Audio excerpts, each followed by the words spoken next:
Hey gang, it's John and we're back with another What's Blank Wednesday, and joined today with Scott, who you guys probably remember from some of the videos in the past. Scott, you're our footwear buyer. Yes, I am. Today's What's Blank Wednesday is What's Trail Running Wednesday.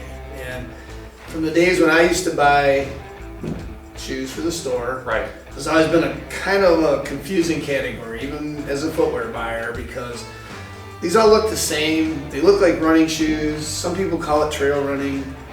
Let's talk a little bit about trail running. Like, what is the definition of trail running to you as a footwear buyer? Trail running is anything that's fast off-road. So if you get onto a dirt trail or a gravel road, anything like that is considered a trail running, in my opinion.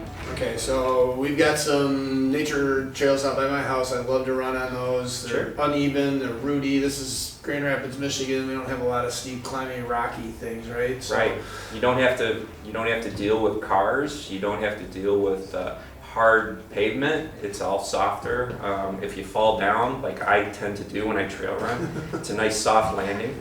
yeah, those routes get a little challenging at times, especially when you get tired. So, Yes. but it is a more peaceful environment to run in, and it's quieter. It smells better. That's one of the reasons that I like to do it. So, so I've actually bought a couple pair of trail running shoes, some similar to what are in front of me here.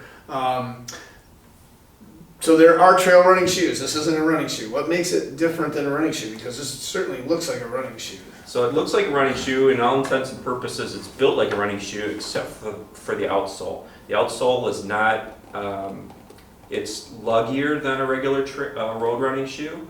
It's multi-directional lugs, so for coming downhill and uphill, and the rubber is softer. So it's going to give you grip on rocks and things like that. If you use this on the road, it's going to wear out really fast because the rubber is softer. So I generally don't recommend people to use their trail running shoes on the road. Okay.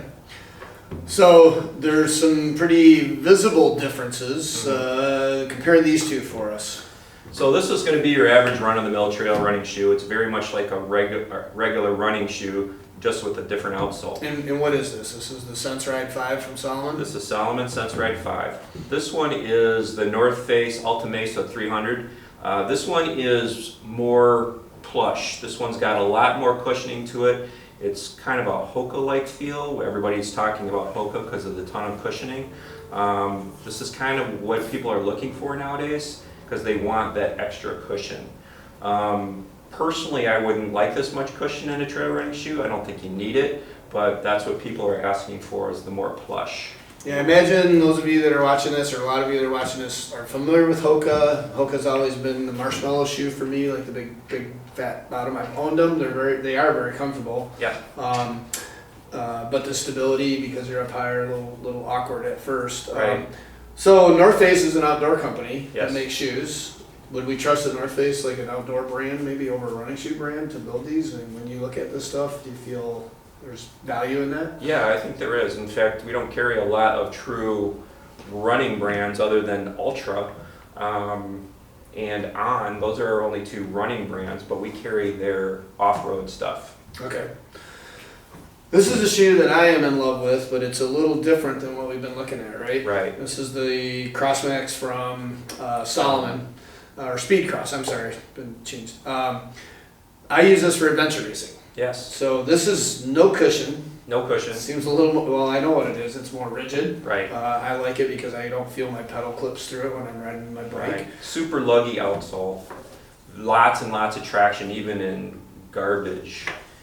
You can go through muck, you can go through sand, you can go through everything with this, and this is going to give you traction.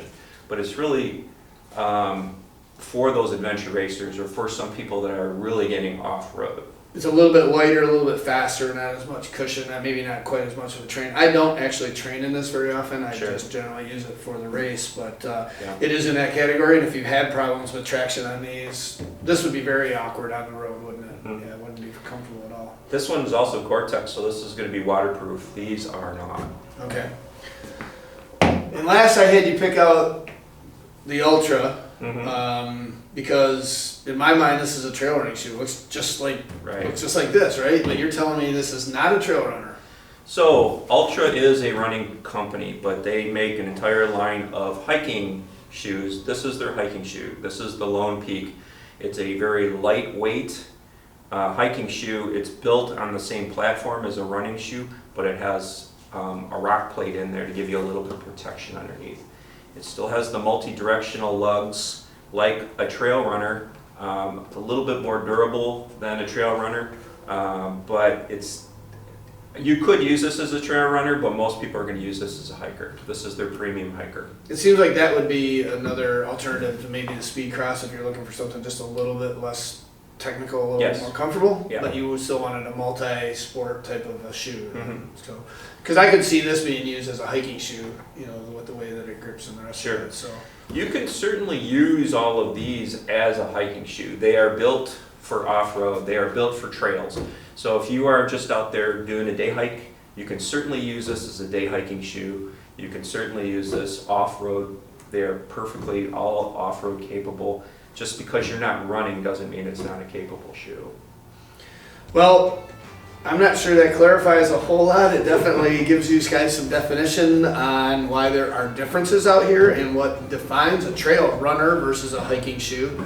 We've got a wall full of this stuff plus the traditional brown shoe hikers and a staff that is very engaged with both trail walking, hiking, and trail running. So check us out online if you want to see some of our selection of these great pieces. Come on in.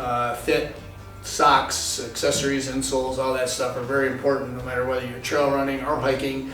It's getting to be spring and people are getting out there and getting after it. So yep, it's warmer outside, so people are coming in for their shoes. So we're going to Reno this spring for the GOA show. Are we going to do a little trail running out there as opposed to pounding the pavement, maybe? I hope so. Yeah, it'd be cool. So, hey, you guys, thanks for tuning in. We'll see you here in the store looking at footwear or anything else for spring. And until we talk again, have a wonderful week. See you later.